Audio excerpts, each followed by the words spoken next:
Hello students, welcome to Centum Tutor, Neet Physics. இந்த வீடியோல dual nature of matter and radiations. இதில் matter waves and De-Broglie hypothesis பற்றி பார்க்க போகிறோம். Previous year questions.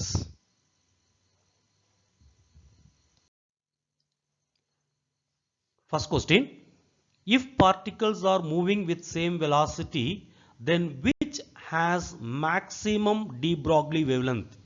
Proton, alpha particles, beta particles, neutron.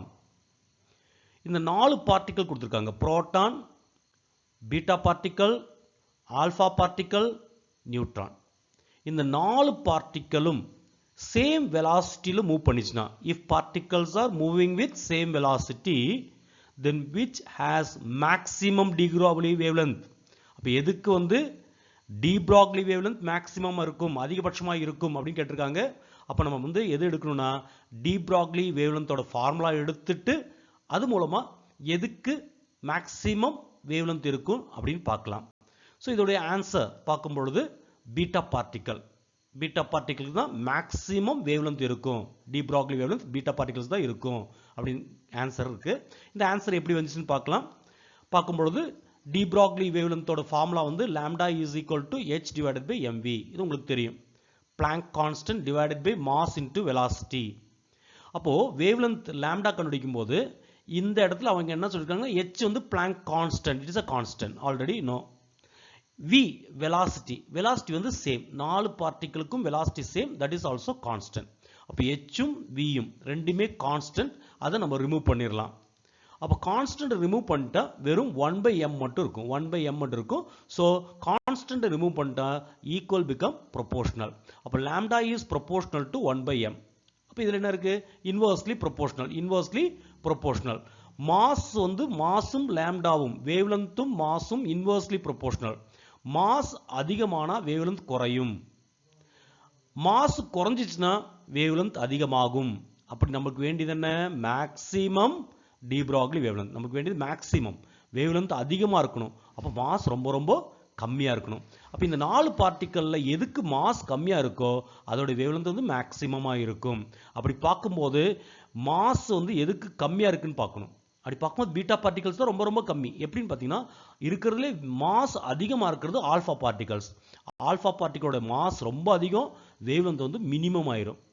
ஏன்னு கேட்டீங்கன்னா, alpha பார்ட்டிகல்ஸோட மாஸை பார்க்கும்போது புரோட்டானுடைய மாஸை விட 4 டைம்ஸ் இருக்கும். புரோட்டான் ஆர் நியூட்ரான் இது ரெண்டுடைய மாஸோட 4 டைம்ஸ் மோரா இருக்கும் ஆல்பா பார்ட்டிகல்ஸோடது. அதே மாதிரி பீட்டா பார்ட்டிகல்ஸோடைய மாஸ் மாதிரி 8000 டைம்ஸ் இருக்கும் ஆல்பா பார்ட்டிகல்ஸ்க்கு. அப்ப இருக்கிறதுலே ரொம்ப கம்மி பீட்டா பார்ட்டிகல். ஏன்னா புரோட்டான் ஆர் நியூட்ரானுடைய மாஸ் மாதிரி 4 டைம்ஸ் இருக்கும் ஆல்பா பார்ட்டிகல், பீட்டா பார்ட்டிகளோட மாஸ் மாதிரி 8000 டைம்ஸ் இருக்கும். அப்படின் போது இருக்கிறதே ரொம்ப கம்மியான மாஸ் இருக்கக்கூடியது பீட்டா பார்ட்டிகல். அப்ப பீட்டா பார்ட்டிகளுடைய மாஸ் m கம்மியா இருந்துச்சுன்னா அதோட வேவ்லென்த் ரொம்ப அதிகமா இருக்கும். that the reason the De-Broglie wavelength of beta particle is maximum. Next question பார்க்கலாம். Second question, an electron is accelerated through a potential difference of 10,000 volt. Its De-Broglie wavelength is dash. ஒரு electron 10,000 வோல்ட்ல potential டிஃபரன்ஸ்ல accelerate பண்றோம். அப்ப இதோட De-Broglie wavelength எவ்வளவு இருக்குன்னு கேட்டிருக்காங்க. mass of electron is given 9 × 10⁻31 kg. so answer is given. இத work out பண்ணி பார்க்கணும். இதோட ஆன்சர் வொர்க் அவுட் பண்ண இதோட ஆன்சர் எவ்வளவு கிடைக்கும்னா D, option D is the correct answer. 12.2 × 10⁻12 metre கிடைக்கும். இது எப்படி கிடைக்கும்னு பார்க்கலாம். First De-Broglie wavelength உடைய ஃபார்முலா எழுதலாம். Already we know De-Broglie wavelength h divided by momentum, Planck constant divided by momentum p, h divided by p. இப்போ ஒரு electron உடைய வேவ்லென்த் கண்டுபிடிக்கும் போது நீங்க ஏற்கனவே சப்ஸ்டிட்யூட் பண்ணி பார்த்திருப்பீங்க. மொமெண்டம், எலக்ட்ரான் ஆக்சலரேட் ஆகும்போது அதோட momentum கண்டுபிடிச்சிருப்போம். h divided by the momentum of accelerated electron is square root of 2 mev. that is a formula. இப்போ இதுல நம்ம என்ன பண்ணலாம்னா வேல்யூஸை சப்ஸ்டிட்யூட் பண்ணலாம். lambda is equal to Planck constant 6.63 × 10⁻34 whole divided by square root of 2. இந்த 2 m mass of electron. What is mass of electron is given that 9 into 10 raised to minus 31 into e என்றது charge of electron 1.6 into 10 raised to minus 19 coulomb into v voltage வந்து 10,000 voltage கொடுத்திருக்காங்க. இதை simplify பண்ணும். இதை simplify பண்ணா you will get 12.2 into 10 raised to minus 12 metre கிடைக்கும். நான் first என்ன பண்ணேன், இந்த பவரை simplify பண்ணிருங்க. இங்க minus 31 minus 19 10 raised to minus 31 10 raised to minus 19 பார்க்கும்போது 10 raised to minus 50 ஆகும். 50 இருந்து இந்த 4 zeros அதாவது 10 raised to 4 இருக்கு, இதை மைனஸ் பண்ணிருங்க. அப்போ 10 raised to minus 46 ஆயிரும். 10 raised to 46 வந்து ரூட் கண்டுபிடிக்கும் போது 10 raised to minus 23 ஆகும். அந்த 10 raised to minus 23 மேலே கொண்டு போயிருங்க. மேலே கொண்டு போயிட்டீங்கன்னா இதிலிருந்து மைனஸ் பண்ணால் மைனஸ் 11 ஆயிருங்க. மீதி இருக்கிறத ரூட் கண்டுபிடிச்சு ஷார்ட் பண்ணி இந்த 6.63 டிவைட் பண்ணீங்கன்னா you will get this answer.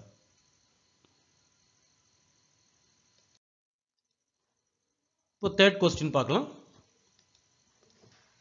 An electron is accelerated from rest through a potential difference of V volt. If the De-Broglie wavelength of the electron is 1.227 into 10 raised to minus 2 nanometer, the potential difference is dash. 10 raised to 2 volt, 10 raised to 3 volt, 10 raised to 4 volt, 10 volt. இப்போ ஒரு ரெஸ்ட்ல இருக்கக்கூடிய ஒரு எலக்ட்ரானை V potential difference, V volt potential difference apply பண்ணி accelerate பண்றோம். அப்போ அந்த எலக்ட்ரானுடைய De-Broglie wavelength வந்து 1.227 into 10 raised to minus 2 nanometer இருந்தால் நம்ம அப்ளை பண்ண வோல்டேஜ் எவ்வளோ அப்படின்னு தான் கொஸ்டின் கேட்டிருக்காங்க. இப்போ இதில் வந்து ஆன்சர் வந்து 10 raised to 4 volt option C தான் கரெக்டான ஆன்சர். இப்போ இதில் நம்மளுக்கு என்ன தெரிஞ்சிருக்கணும் அப்படின்னு கேட்டிங்கன்னா வோல்டேஜையும் இந்த வேவ்லென்த்தையும் ரிலேட் பண்ணக்கூடிய ஃபார்முலா. இந்த வோல்டேஜையும் எலக்ட்ரானுடைய வேவ்லென்த்தையும் ரிலேட் பண்ணக்கூடிய ஃபார்முலா என்ன கேட்டா wavelength of electron is equal to 12.27 divide by root of voltage angstrom. இந்த ஃபார்முலா தெரிஞ்சிருக்கணும். எந்த வேல்யூ கொடுத்தா எதை கண்டுபிடிக்கணும், என்ன வேல்யூ கொடுத்துருக்காங்க நம்ம எதை கண்டுபிடிக்கணும், இது ரெண்டையும் ரிலேட் பண்ணக்கூடிய ஃபார்முலாவை நம்ம எடுத்துக்கணும். அந்த ஃபார்முலாவை நம்ம நோட் பண்ணி வச்சிட்டிங்கன்னா ஈஸியாக ஒர்க் அவுட் பண்ணிடலாம். இப்போ இந்த ஃபார்முலாவை நம்ம கண்டுபிடிக்கிறதுக்கு முன்னால இங்கே வேவ்லென்த் கொடுத்துருக்காங்க, பட் ஆன்சர் வந்து ஆம்ஸ்ட்ராங்ல இருக்கு. ஆம்ஸ்ட்ராங்ல இருக்கனால இந்த வேவ்லென்த்தையும் நம்ம ஆம்ஸ்ட்ராங்கா மாற்றணும். அதை ஃபர்ஸ்ட் நம்ம பண்ணலாம். அப்போ wavelength of electron is given that 1.227 into 10 raised to minus 2 நானோமீட்டர்னு கொடுத்துருக்காங்க கொஸ்டின்ல. இப்போ நம்ம நானோமீட்டரை வந்து மீட்டரை கன்வெர்ட் பண்ணலாம். அதுக்கு 10 raised to minus 9 போட்டால் போதும். Nanometre, nano means 10 raised to minus 9. அப்போ 1.227 into 10 raised to minus 2 10 raised to minus 9 சேரும்போது 10 raised to minus 11 ஆகும். நம்மளுக்கு வேண்டியது 10 raised to minus 10 தான், பிகாஸ் ஆங்ஸ்ட்ராங். ஆங்ஸ்ட்ராங் வந்து 10 raised to minus 10. அப்போ ஒரு பாயிண்ட் இல்லாம ஆகணும். அப்போ 10 raised to minus 11 minus 10 மாறணும்னா ஒரு பாயிண்ட் நம்ம மூவ் பண்ணா போதும். ஒரு பாயிண்ட் வந்து லெஃப்ட் சைடு மூவ் பண்ணணும். அப்போ என்ன ஆயிரும் 0. இந்த 1.227ன்றது 0.1227 into 10 raised to minus 2 ஆகும். சாரி minus 10 ஆகும். அப்போ 0.1127 10 raised to minus 10 பதிலா ஆங்ஸ்ட்ராங். இப்போ நம்ம வந்து என்ன பண்ணிட்டோம்னா வேவ்லென்த் ஆங்ஸ்ட்ராங்கா மாத்திட்டோம் ஃபார் திஸ் ஃபார்முலா. இப்போ நம்ம கண்டுபிடிக்க வேண்டியது வரலாம். நம்ம கண்டுபிடிக்க வேண்டியது ரூட் வி தான், அதாவது வி தான் கண்டுபிடிக்கணும். அப்போ ரூட் வி இங்கே கொண்டு வந்துட்டு இந்த லாம்டா இ இந்த கொண்டு போயிடலாம். அப்போ root V is equal to 12.27 divide by lambda E. இது ரெண்டு இப்படி மாத்திரலாம். லாம்டா இங்கே கொண்டு வந்துட்டு ரூட் வி இந்த கொண்டு போயிடலாம். இப்போ 12.27 டிவைட் பை லாம்டா இ நம்ம கண்டுபிடிச்சு வச்சிருக்கோம் ஆம்ஸ்ட்ராங்ல 0.227 ஆம்ஸ்ட்ராங். இப்போ இதை கேன்சல் பண்ணுறதுக்கான ரெண்டு ஒரே வேல்யூ தான் இருக்கு. என்ன பண்ணலாம்னா இதை வந்து 4 டிஜிட் தெளிவுனா 10,000 மல்டி பண்ணிடலாம். 10,000 4 zeros 4 டிஜிட்னால 4 zeros 10,000 மல்டி பண்ணா 1227 ஆகும். இது 10,000 மல்டி பண்ணும் 20 2 பாயிண்ட் தள்ளி போயிடும். அப்போ 1227 ஆயிரும். எக்ஸ்ட்ரா 2 ஜீரோ இருக்கு, அது போட்டணும். இப்போ இது ரெண்டு கட் பண்ணும்போது இந்த 1227 1227 ஒன் டைம் கட் பண்ணலாம். அப்போ 100 ஆயிரும். 100 கிடைக்கும். இது ரூட் வி, ரூட் வி தான் 100. நம்மளுக்கு வேண்டியது வெறும் v. அப்போ என்ன பண்ணலாம்னா v மட்டும் இங்கே வச்சுட்டு இந்த ரூட் இங்கே கொண்டு போனால் ஸ்கொயர்ட் ஆயிரும். அப்போ 100 ஸ்கொயர்ட் ஆயிரும். இந்த ரூட்டை மட்டும் இந்த v மட்டும் இங்கே வச்சுட்டு ரூட் இந்த கொண்டு வந்துட்டா ஸ்கொயர் ஆயிரும். அப்போ 100 ஸ்கொயர். அப்போ 100 ஸ்கொயர் அப்படின்றது என்ன 10,000. 10,000 அதர்வைஸ் 10 raised to 4.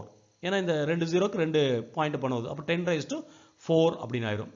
10,004 வோல்ட் நம்ம அப்ளை பண்ணால் எலக்ட்ரான் ஆக்சலரேட் ஆகும். அப்போ அதோட வேவ்லென்த் வந்து 1.227 into 10 raised to minus 2 நானோமீட்டரா இருக்கும்.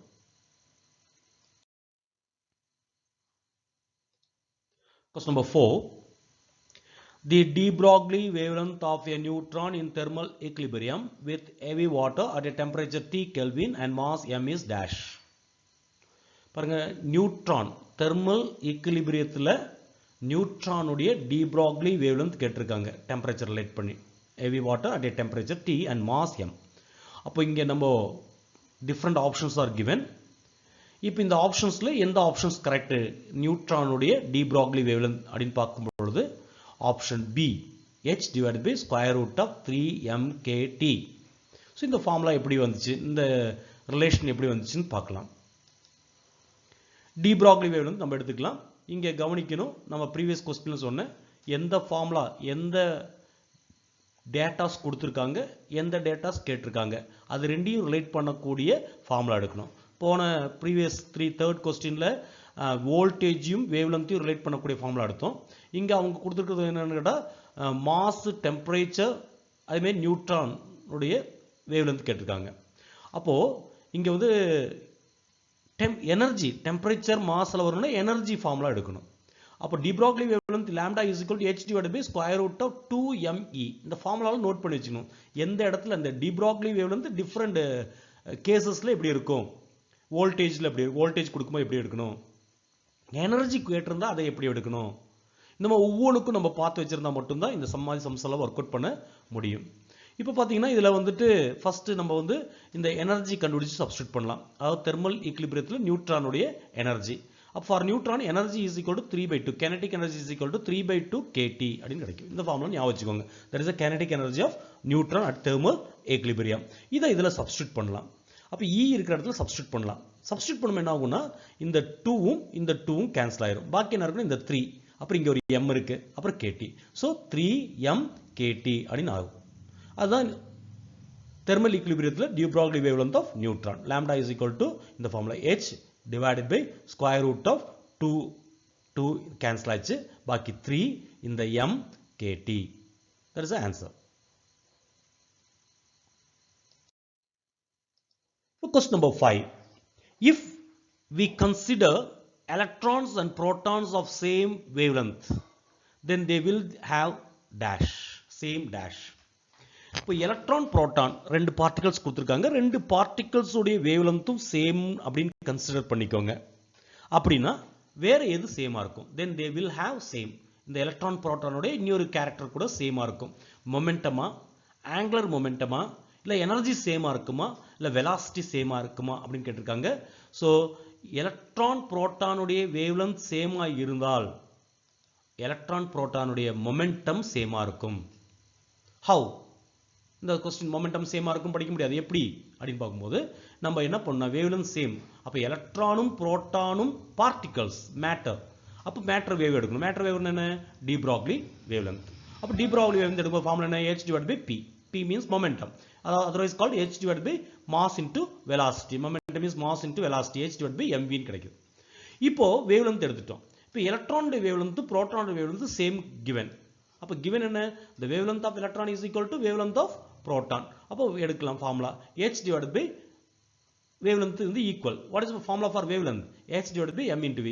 h divided by m into v for electron, that is equal to h divided by mass into velocity of proton. இப்போ என்ன ஆயிரும்னு கேட்டீங்கன்னா இதுல எல்லாமே சேம், h கேன்சல் பண்ணிடலாம், h கேன்சல் பண்ணிடலாம். h கேன்சல் பண்ணா பாக்கி என்ன இருக்கும், 1/mvp அப்படின்னு இருக்கும். அப்படிங்கும்போது என்ன ஆயிரும், இது ரெண்டோடைய மொமெண்டம் மட்டும் பாக்கி இருக்கும். So momentum of electron is equal to momentum of proton. இப்போ வேவ்லென்த் இஸ் சேம், ரெண்டோட வேவ்லென்த் சேமா இருந்துச்சுன்னா ரெண்டோடைய மொமெண்டமும் சேமா இருக்கும். That is the answer. So thank you for watching this video. Wish you all the best.